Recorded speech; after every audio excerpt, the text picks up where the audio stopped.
You're watching BBN Tonight, presented by UK Healthcare. Kentucky football has announced Jack Ray as a new assistant special teams coach.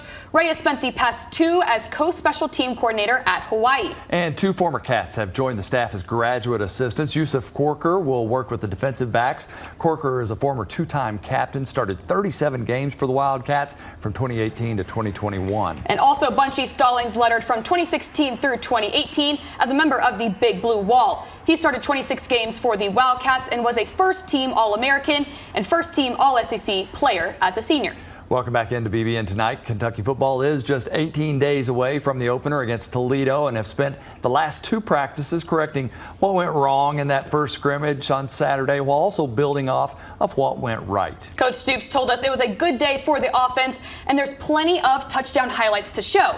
But from an operational standpoint, offensive coordinator Bush Hamdan said today there's still plenty of growth. Progress to be made, certainly. The number one thing is, as you guys know, anytime you're in a practice setting, a lot of times we're scripting plays.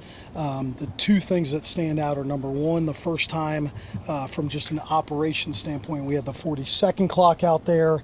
The coach comm is shutting off at 15. All those different things of getting lined up, dealing with penalties. And then certainly from a conditioning standpoint, we're in a controlled environment at practice.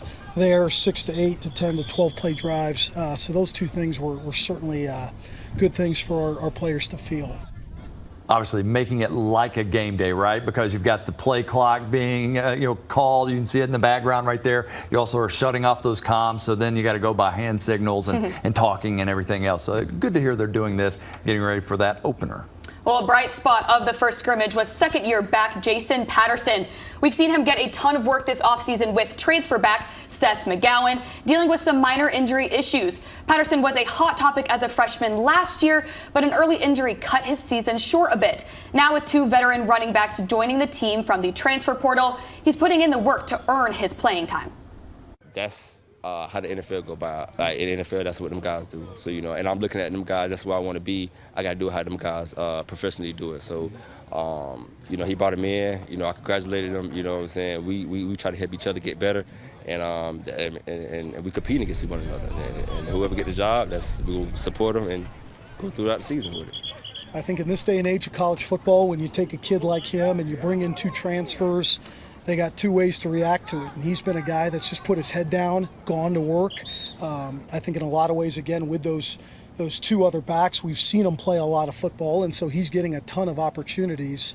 And he is one of those guys that has really stood out, who's just been about his business, goes to work every single day, isn't worried about anything other than just improving his craft, and I think he'll be rewarded.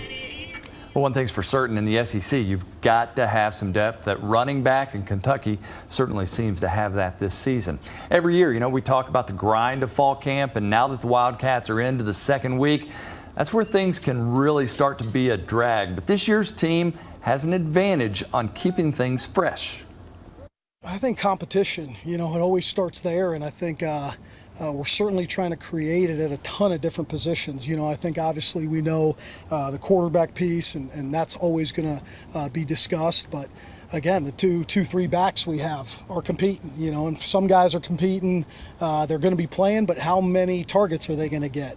I think the receiver room's probably the most competitive room right now. We're really not sure where those guys are at. There's probably 7 or 8 guys, as you see from watching practice.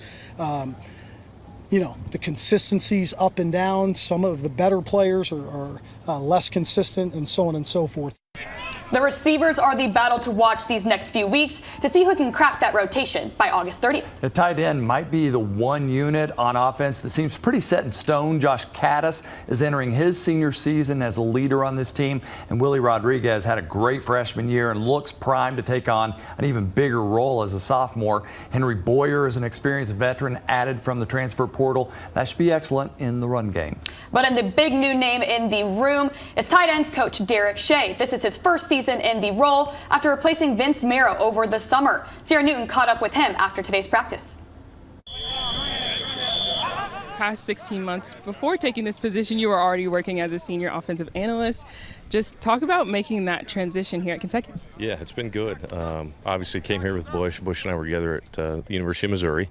And I was the tight end coach at Marshall, and he called when he got the job and said, hey, do you want to come over? And I jumped on it, just because of our relationship and how good of a football coach I know he is. And, have been here for the last however many months in a different role. And opportunity obviously presented itself in June. And obviously super grateful for Bush to stand on the table and for Coach Stoops to trust me to go do it. So I'm excited for the role I'm in. How exciting is it that you do get to work with Bush again, and especially at the tight end coach position? Yeah, it's great. Bush and I obviously have a great relationship. Like I said, I've got great respect for him as a person and as a coach, and he's an excellent organizer and does a great job with our offense. So it's exciting from that standpoint, and just the group I get to work with. We've got really good players in that room. There's a good mix of older talent, guys that have experience. There's a good mix of younger players, and so it's an exciting group to work with, especially in this setting. We're just trying to mold them, trying to get them ready for the first game, and so it's an exciting time right now to come out here day in and day out with them. And I know your predecessor, he was here for some time. He had a little bit, didn't mind the spotlight every once in a while. When it comes to leading the tight ends and coaching, what's your approach to it? Yeah, the biggest thing, I've been asked this question multiple times, obviously. The biggest thing is you got to be yourself. Like Vince had success because he was who he was.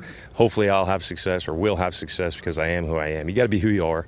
And, I look at my job, my role as to get this position group to get ready to play their best on Saturdays. That's it. That's as simple as it is. I've got to give them the tools and the instruction to go get ready to play their best on Saturday. And that's what I'm focused on doing. And that's what we're doing throughout this camp. And you've had the opportunity to coach in a couple different conferences, but you had experience Missouri, LSU, both in the SEC as well. Just talk about the SEC caliber, what stands out to you about it? Yeah, obviously, this is my 5th or 6th year in the league. It's a different league, you have to, the amount of physicality that comes at the tight end position, but also the ability to stretch the field and make plays in the passing game. It's a difficult position to play in this league, and you got to have the right guys, and they have to have the right skill set. And it's a long season. They got to hold on to the wear and tear and be able to get through the whole thing. And they're obviously going to have a big input on special teams. So it's a position that a lot of guys usually play just because of the need throughout the course of the year, specifically in this conference. And like I tell them every day, where else would you want to be? You get to go compete against the best players in the country in our league, and that's what we're preparing ourselves to do. I know it's still fall camp, but what are we seeing out of the tight ends, and what can we expect their rotation to look like? Yeah, they're doing a good job. Obviously, Josh Caddis has been around here for a while, has played a lot of snaps, and he's doing a really good job. He's having a good camp. Willie Rodriguez is obviously a young player that dipped his toe in the water a little bit last year and got a handful of games, but he's got to take the next step, and he's having a really good camp of doing that and being able to be an every down player in theory. You never play with one tight end. They all play, but just taking a bigger workload for him and understanding how to play the game down in and down out. He's doing a really nice job. And Henry Boyer, the transfer from Illinois, big physical kid, is our biggest, longest player. He's a big kid. He's doing a really nice job. He's taking steps. He's having a significantly better fall camp than he did, in the spring. And that's just understanding the offense, knowing where to go, what to do, how to apply his athletic ability. And then you've got Elijah Brown, the transfer from UCF, who's doing a really nice job. And then we've got a good young player, and Mikael Skinner, who's doing a nice job. So it's a good group of guys with experience and a good group of young players that have ability. Just got to learn how to do it day in and day out. I'm excited to coach these guys. They're working their butt off. Our team's working their butt off, and excited to go lay it on the line here in a few weeks. Thanks so much to Sierra and Coach Shay for the conversation there. Now, coming up next, 75 years of Memorial Coliseum being a focal point of campus at the University of Kentucky. Just a tremendous amount of Wildcat history has taken place in that building, and now it's been documented in a newly released book. We'll have more on that next.